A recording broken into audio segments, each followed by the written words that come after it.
Hi, it's Amy with the red nose. I just blew my nose, not because I have coronavirus, but because I had a stuffy nose. And look at that, my nose is like, I look like Rudolph. I think I'm going to leave that on there, actually. Okay, so I am going to answer Julie's question. I'm looking down because I'm going to read it. About the physical part, something like, of course, you don't have to explain to everyone what happens in the adjustment, but when or if someone is really curious about what they're experiencing, what would be your way of answering?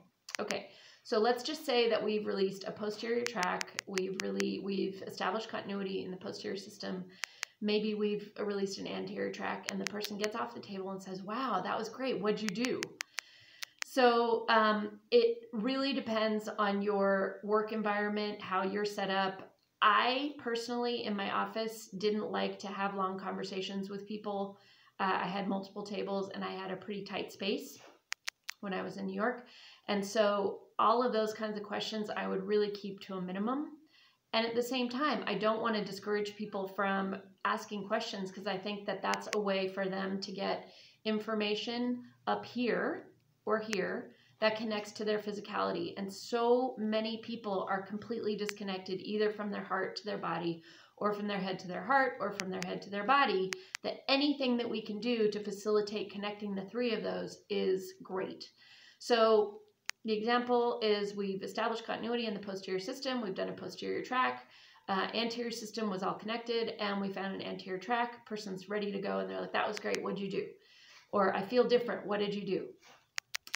That's a great time to remember exactly where the track was, where the focal points were, and you can explain, these are the areas that I felt in concentration of energy where your system was allowing me access to that pattern. Remember that pattern is an experience that you had. It can be chemical, it can be emotional, it can be physical, it can be spiritual, it can be mental, it can be sensory, it can be anything that your body wasn't able to integrate at the time that it happened. So it laid down a track of tension in the body's infinite wisdom so that we could have access to it later and release it back into the system where it could be reintegrated, and the information that was stored in that track is now going to be an accessible and integrated part of your physiology. So what that does is it helps you take one more step along your path of evolution. And that's what I get excited about when I adjust people, is that I'm facilitating and serving their growth and evolution. So today, the track that we work on, let's just say it was an S5 medial unilateral pattern. You could go through the correlates. You could talk about some of the organs that you were feeling that that pattern was affecting, or if there was a rotation pattern and there was a intense torque in the pattern. Whatever it was that you felt, express that to the person and just say, this is what I felt. At the end of the session, everything felt like there was greater ease, things were moving differently. And so what I know from my experience is that your system is now integrating that information. It might be a couple hours from now, it might be a couple days from now, but what we did on the table today has released the information back into your system so that your body now has access to that information. The event that created that subluxation or that tremendous stored tension in your system is no longer being stored there.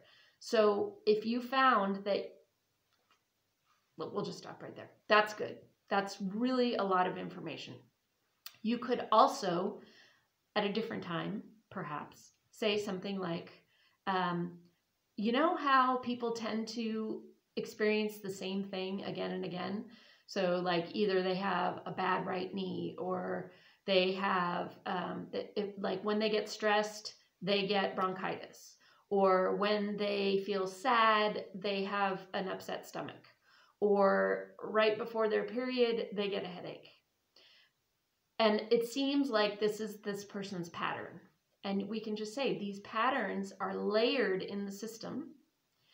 So it's not like just adjusting you one time is going to completely change the dynamic of the way your system works. It could, but it doesn't have to. However, what's really interesting is as we start releasing these tracks and patterns back into your system to be integrated rather than stored, our body has a whole different ability to communicate, because the tension that was being stored is no longer being stored. So the body has a vast new array of options in which it can communicate to us. And what I notice in my practice is that after people have received a fair amount of care and their system becomes more flexible and they become more in tune with their body, that their body and their relationship to their body changes. So suddenly they're making different choices on how they eat, or they don't feel like smoking anymore, or their partner who had been good enough for a long time suddenly isn't really meeting their needs. And it's not that there's something wrong with that person. It's just that the needs and the awareness of those needs are now so much more clear to that person without all of those layers of stored tension, that everything is clear to them. And so choices are made from a very different point of center point or point of awareness than they were when we started care. And so this is why I get excited to go in the office. It's not necessarily just about helping people with their pain, but about knowing that as their system evolves and becomes more flexible and less tension is stored in it, the choices that they are going to make for their life, their lifestyle, and for the people that are around them are going to be completely different. Yay! Okay. Thanks, Julie.